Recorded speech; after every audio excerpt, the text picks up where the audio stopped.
Hello, and welcome back to the Kenya vlog. If for some reason you're watching this video before the first one, let me give you a quick rundown. My college gave me and a friend the opportunity to travel to Kenya to film a bunch of stuff.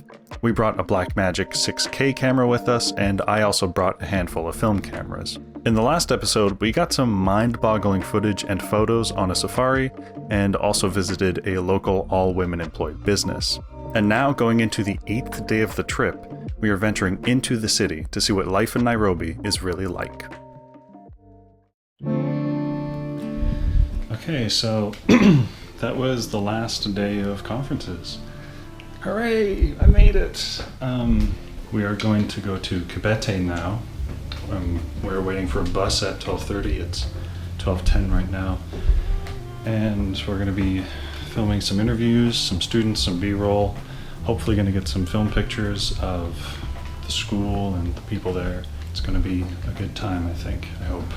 So finally, after spending days stuck working in cushy hotels, I was going to get to see more of what Nairobi was actually like for the millions of people that live there. During the ride to Kabete, I got to see the slums for the first time. I distinctly remember the collective moment everyone in the car shared when we saw them. There was a sort of hushed fascination and sadness that suddenly came over us. That feeling would only start to fade after we entered the campus of the school.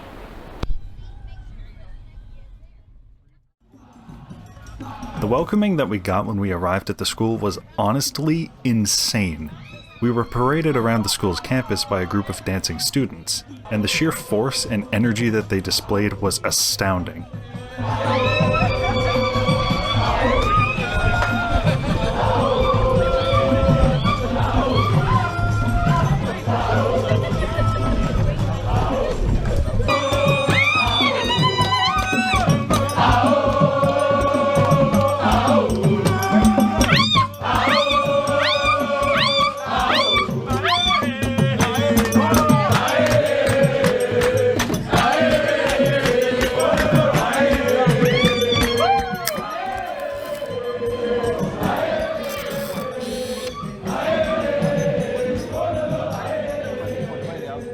For pretty much the whole time, I was lugging around the big and really heavy Blackmagic camera, just trying to get as much footage as possible of the controlled chaos that was happening around us.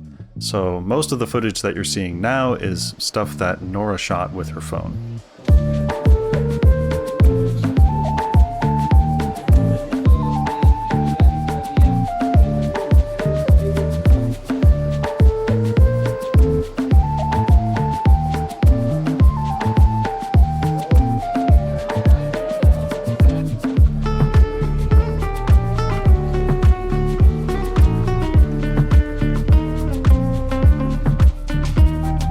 One of the things we did during our visit was tree planting. The idea behind this is that by planting a tree, you are planting your roots in Africa. I unfortunately didn't get to plant my own tree, so I threw a handful of dirt on top of Nora's tree to make it one for the both of us.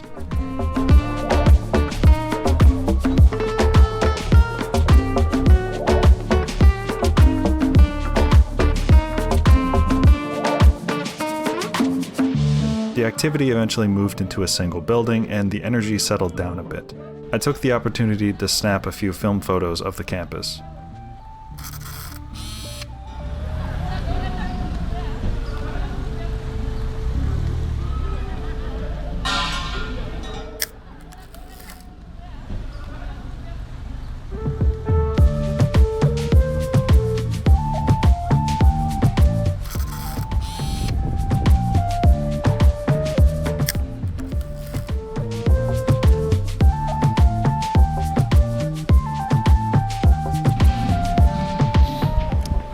Finished a roll on this camera. There isn't really anywhere I can like change the film, so I guess it's just gonna sit in there until I go home.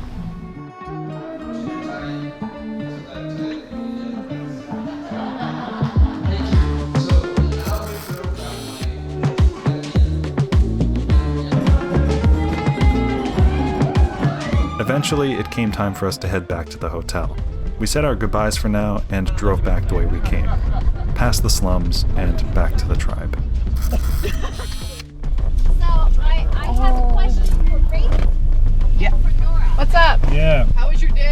So good. So good. It was awesome. I want to ask you, so far, from the minute you had your passport in your hand, because between then and now, if you had to say what was the single most or memorable thing that happened, what would it be? There's so much. What a fucking loaded question that That was my thought exactly. She just said it. That's it. Yeah, good answer.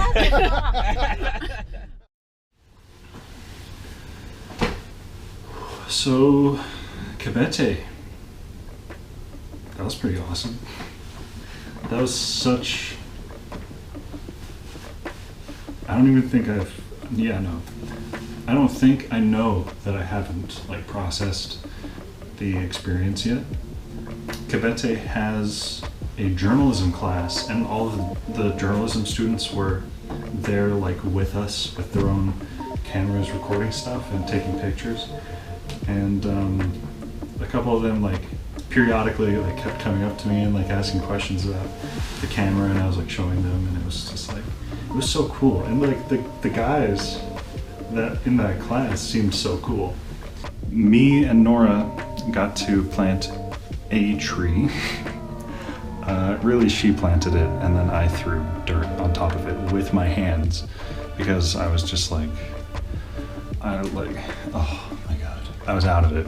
I was just out of it during this whole experience. It was like super rushed, and I was running around with this super heavy camera. Like my shoulder kills me. My arms are tired. My hands keep cramping up anytime I like grip something. Now, before anyone says anything, I know I'm kind of being a jackass in this clip. I'm complaining about my hands cramping up while relaxing in a 5-star hotel in a poverty-stricken country. The funny thing about this trip is that the sheer scale of the issues I was being faced with didn't really set in until a few weeks after I returned home. At the time, we were working and moving around constantly and never really had a chance to stop and consider what was actually happening around us.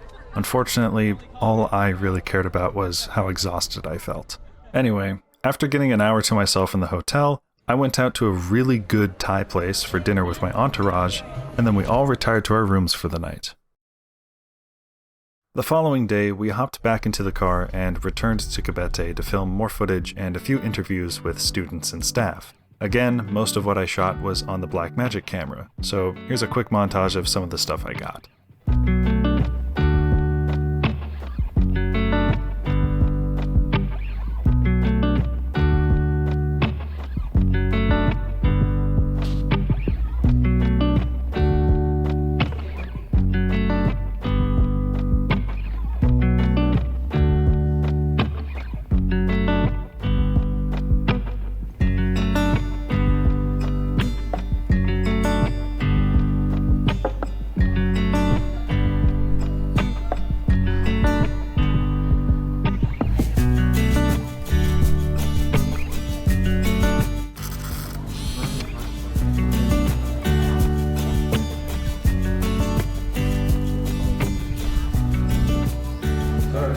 Probably a couple of associations. The Hawk. Yeah, and that's the way. Both of the film associations.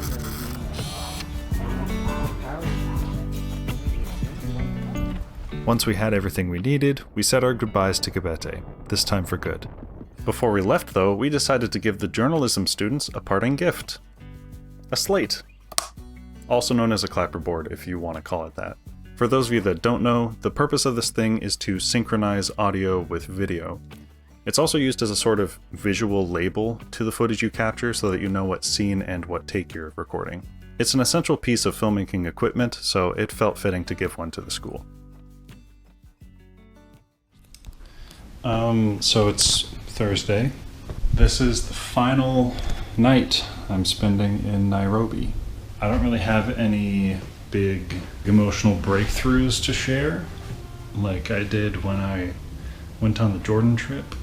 I think like because this trip was much more focused on like work and doing a job.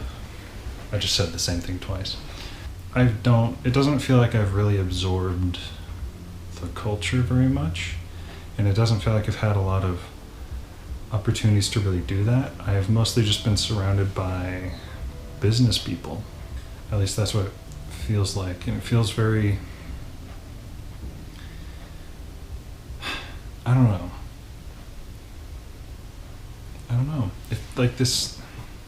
It feels weird. Going between the school, Kabete, and the Tribe Hotel, and seeing all of the slums and how people live, and then coming here and having the people that live in those slums serve you. It's like, I don't know, it feels wrong. I just feel kind of wrong. This is the last night I'm staying here. I leave tomorrow at like midnight. That's when the flight departs. I didn't film very much with this camera because I was very focused on filming with the camera that we have for our school and like talking to the students and showing them how it works and stuff, which is really cool. I love doing that, seeing how fascinated they are. It makes me feel that fascination because I mean I'm kind of jaded at this point. Like impressive camera gear doesn't really impress me anymore just because I'm exposed to it so much. But yeah, it puts things into perspective. I guess that's the emotional core of this trip, is that everything in my life is being put more into perspective. The perspective of like the world as a whole as opposed to just where I live. Yeah.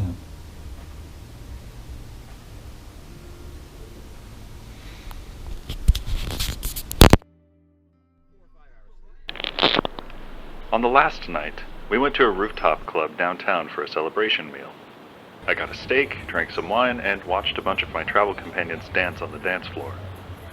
On the ground level, there was a woman crouched down making sand art in the lobby. By the time we were leaving, she had finished it.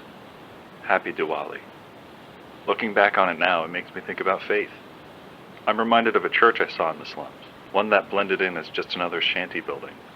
In the chaos of the slums, amidst the inescapable poverty, faith still remained. I'm not a religious person, but it's hard for me not to be moved by that. The day is November 10th. It's my last day in Nairobi. On today's agenda, we have more interviews. Anyway, more work, and then we go home. Shortly after dragging my bones out of bed, we hopped in a car and started driving to a school to shoot the B-roll and the interviews. On the drive there, I captured some footage with the Blackmagic camera of the cityscape we traveled through.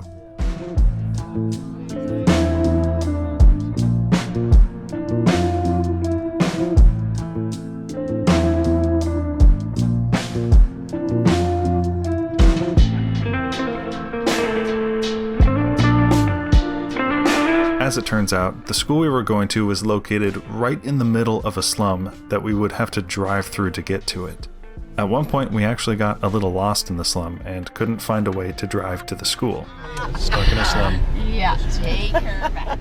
We might have been able to walk to it from where we stopped, but that wasn't something we were really comfortable doing in the middle of a slum. Eventually, we were able to find a route that worked, and we resumed our commute.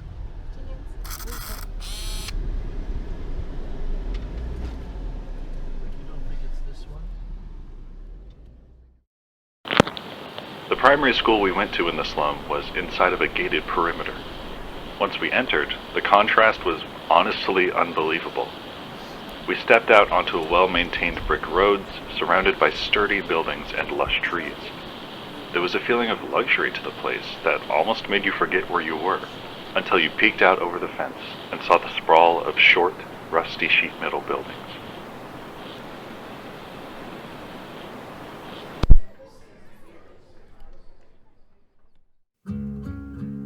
We were given a tour of the school grounds. Like many primary schools, this one was combined with a church. We looked around the various buildings, talked to a few people at the school, and I shot some B-roll and film photos.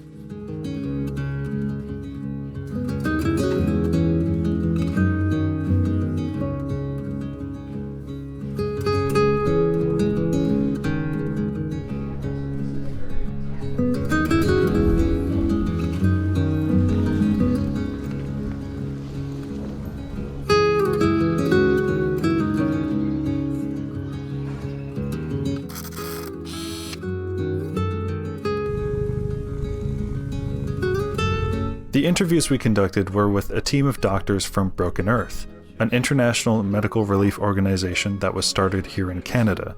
This team was traveling with us, and I think they came to this school to make a connection with it for future assistance. To be honest, the finer details of what exactly their goal was are pretty hazy in my mind. This entire trip was a mental gauntlet, and at this point, I was very discombobulated, and I was just kind of reacting to the things happening around me as opposed to wondering why they were happening, so yeah. Once we finished with the interviews, we took our leave and headed back to the hotel. Both the drive to and from the school through the slum are some of the most memorable parts of my trip. Words just don't do the experience justice.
The journey home was uneventful and, as always, felt faster than the journey out. When I stepped out of the airport, it was cold. Winter cold. I reunited with my family and they gave me my coat. It was only then that I realized I actually missed the cold. I missed home. Over the next few weeks, the events I lived through very slowly started to settle in my mind. In the moment, I was just going from place to place doing work, but now that I've had a chance to look back on what I saw, it's kind of unbelievable. As I already mentioned, the whole experience has put my own life into perspective. The dissonance that formed in my mind from going between a cushy 5-star hotel and the poverty-stricken city was honestly disturbing. It showed me how unfair the world can be and how unreasonably lucky I am. That said, seeing that there are people trying to improve the poverty crisis in Kenya does give me some hope. Besides the impact the setting had on me, the experience of traveling with the people from my college was also something I found really special about the trip. We all had slightly different reasons for being in Kenya, and we all had different levels of authority and status. But something I loved about the trip is that none of that really mattered. The lesson I learned doing this trip is pretty much the same thing that I learned in Jordan, and that's that everything is better with company, and I shouldn't take the good things in my life for granted. But on top of that, being in Kenya made me confront the privilege that I have in a way that's really profound and almost impossible for me to put into words. I hope you also learned something from watching this vlog, but if you didn't, I hope you at least enjoyed the pictures. Thank you all so much for sticking around until the end, and I'll see you in the next one. Now it's on. It's not very nice, the lighting. Yeah. I don't know how to do it though. It's just...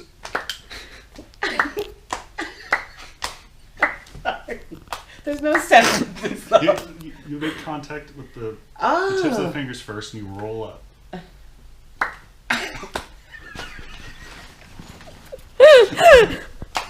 can do it. You can do it.